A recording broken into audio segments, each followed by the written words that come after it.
Hey up everyone. The motorcycle world has been eagerly awaiting several new launches this year, and both of the motorcycles I will discuss today, despite having their roots in the British motorcycle industry, are both coming out of India. As well as discussing the bikes and their place in the market, I will look at the possible impacts of them on the motorcycle market in general. In India, they will be seen as premium entry-level motorcycles that offer a great combination of performance and features. But how will they be viewed by the rest of the world, I wonder?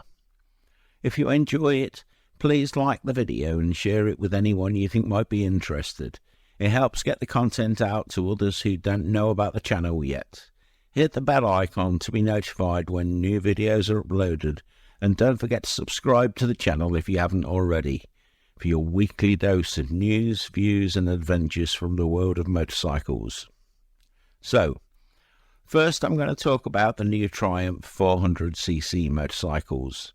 Motorcycles built by Bajaj Group, who are now a major shareholder in Pierer Mobility and the whole KTM group. This alliance between Bajaj and Triumph was forged almost 4 years ago now, and despite delays, the product is finally ready. The global launch of the first 4-valve single-cylinder 6-speed 400cc water-cooled models will be on the 27th of June, so by the time this video is out, it should already be happening. The bikes should be on showroom floors very soon. We've seen the two motorcycles that will make their global debut in many supposed spy shots, a retro roadster and a scrambler, but there is also talk of a custom model coming. The other thing is that there is talk of two distinct models of each, the 400cc version most people are discussing, but also a sleeved-down 250cc model that may be being made just for the Indian market. Triumph have been absent in the low-capacity segment of the market, and their initial trial of moving production of the larger capacity bikes away from the UK was hit by a big backlash from UK riders. Sales were hit so hard that the decision was revisited very quickly.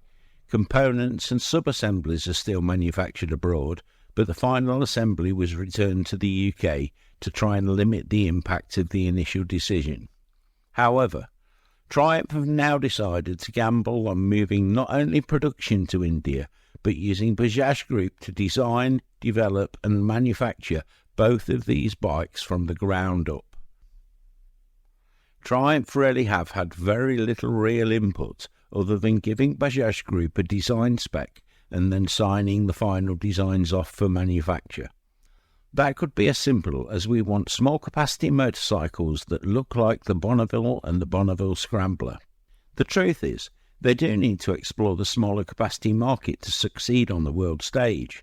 Without smaller capacity motorcycles, their sales in both India and China, the world's two biggest markets, would be very limited.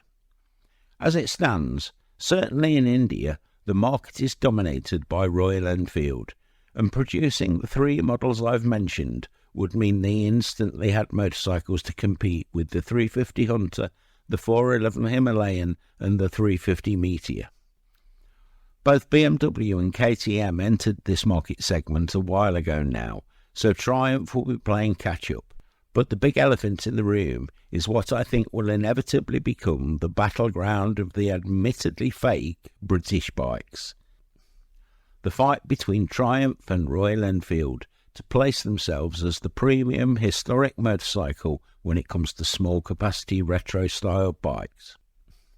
Both of these companies have based much of their sales success on making motorcycles that hark back to the bygone age when British motorcycles ruled the roads. Bajaj have been manufacturing KTM motorcycles for the home market for a while now, and have a well-established manufacturing base with a recently finished new factory. However, the Triumph Bajaj project will mean that Bajaj motorcycles will gain instant credibility in the UK and European markets by being badged as Triumphs. How do you feel about that? What do you think about the fact that not only the production, but all the design, research and development has been done by Bajaj, not Triumph? You can read more about the Bajaj Group's increased shareholding in the KTM Group in the video linked above if you're interested. But don't leave yet, there's more to come.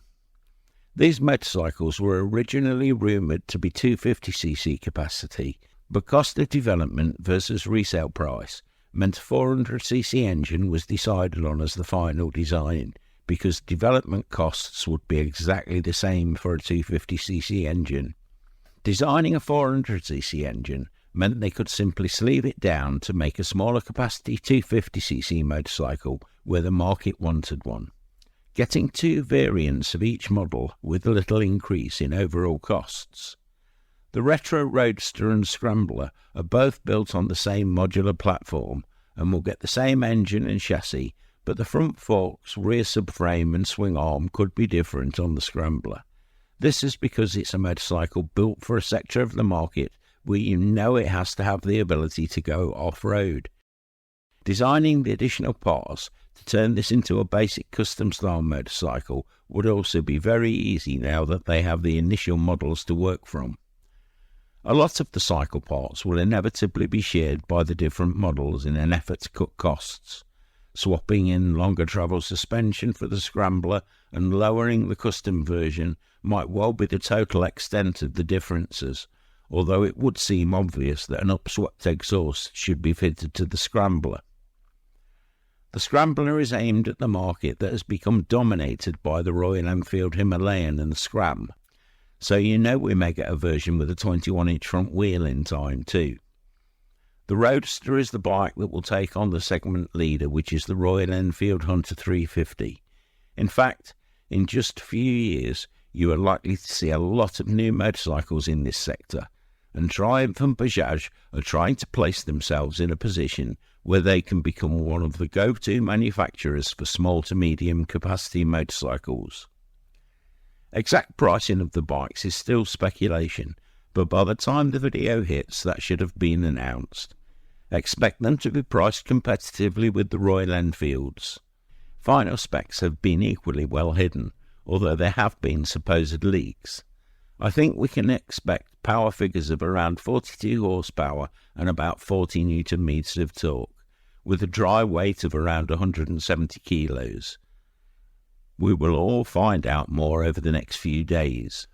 Interestingly, in India, these bikes will not just be sold in Triumph showrooms.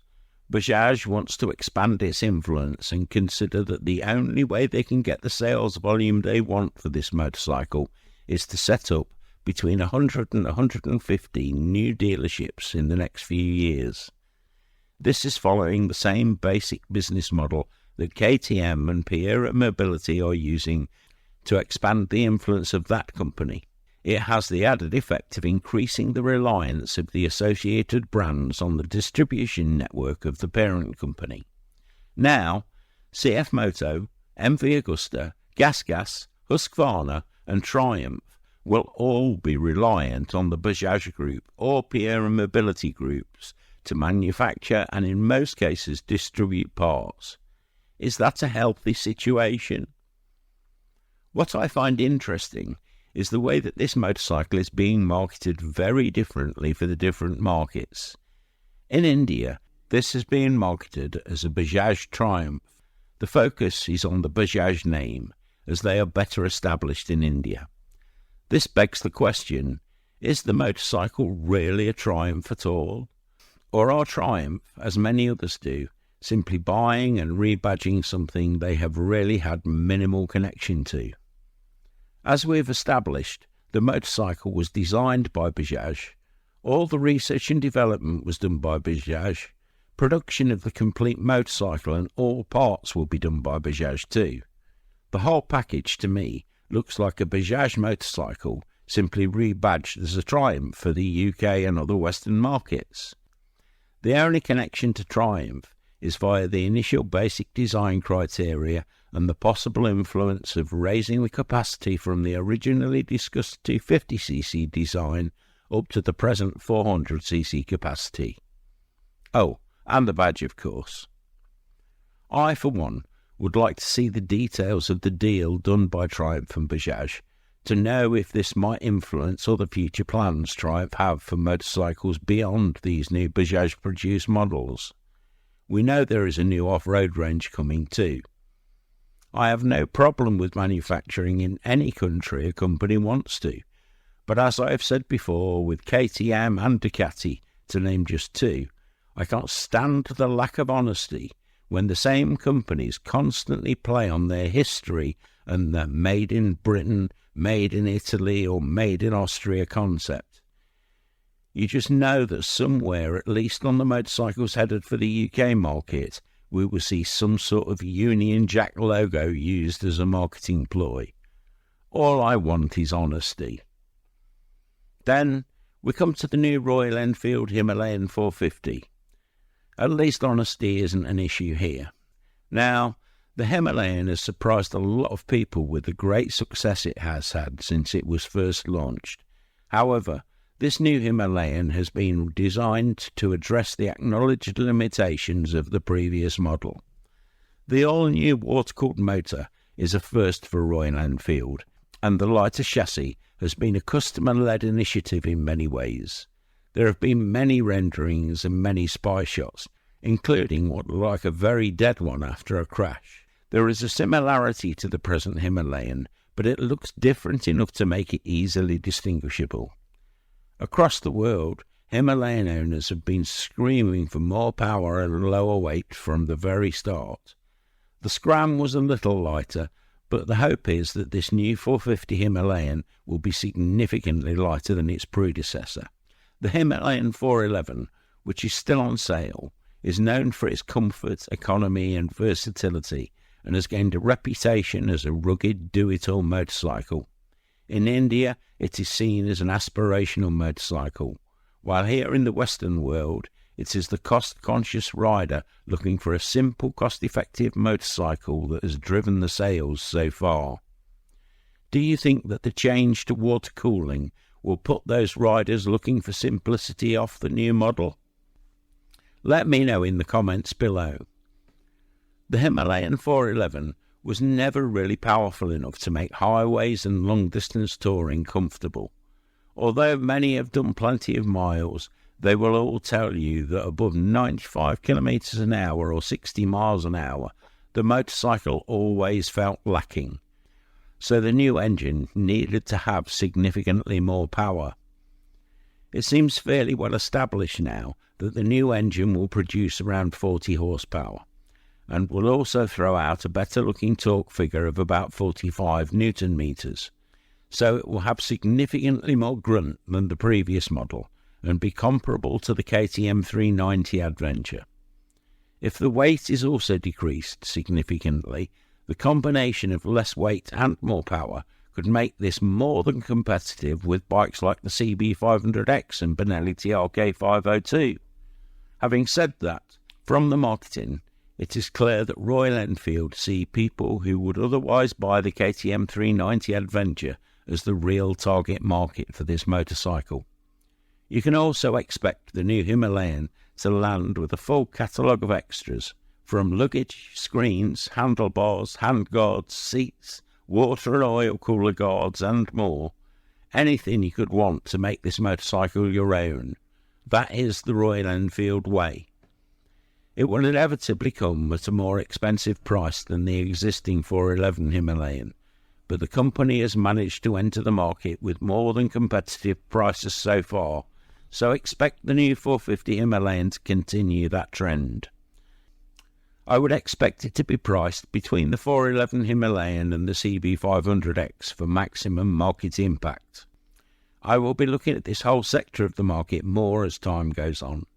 I have the feeling it will become one of the new industry battlegrounds. We will see in time if Kawasaki's brave move to launch the high-spec ZX4R alongside the Z400 Ninja Twin will succeed. And there are many more models already available around the world that could be reworked for the Western marketplace. New bikes like the CF Moto SR450 and the Cove 400RR are also set to be released soon. There's a deep dive into the SR450 in the video linked above, and the Cove is mentioned in the videos I did about that company too. Just check out the channel for more details. How will the other Japanese manufacturers react to the newly invigorated sector of the market? What do you think the bikes they will bring to the party are? Will we get a Yamaha R4 as an updated R3? Or a new KTM powered by the 450cc CF Moto engine? What may well have an effect is the rumours of the possible shift from 300cc to 400cc for the Supersport World Championship. This would open the gates for some exciting new 400cc models in the near future if it goes ahead. Time will tell, I guess. What I do know is that there is a lot of 400cc motorcycles available in the various eastern markets that are already in production. They could prove interesting competition for the more known manufacturers if the sales figures start to make it worthwhile exporting them. I will end here for now. I hope you've enjoyed the video, and I look forward to reading your comments as always. It would be great if you could like the video, and if you've enjoyed it, why not subscribe and join what must be the fastest growing motorcycle channel on YouTube this year. Hit the bell icon so you get notifications when new videos are uploaded. You'll get weekly news, views and adventures and more from the world of motorcycling. I remember it wasn't long ago I was saying thanks for all the support when we got to 1,000 subscribers. Now we've passed 11,000 and it's still growing faster than ever. I really can't thank you all enough. You are the people who have made it possible for me to spend all the time I do researching and producing the videos. So from the heart again I say thanks. Don't forget to visit the website in the link below for the full article if you like a good read. The Redbubble shop is also linked in the description. You'll find the best selection of biker t-shirts and other merchandise anywhere. Made by bikers for bikers. There are more exciting motorcycle adventures and stories from the shed and beyond on the website too. So why not grab a cuppa and take a look around? You won't be disappointed. I hope you get some great riding in. Ride free, everyone.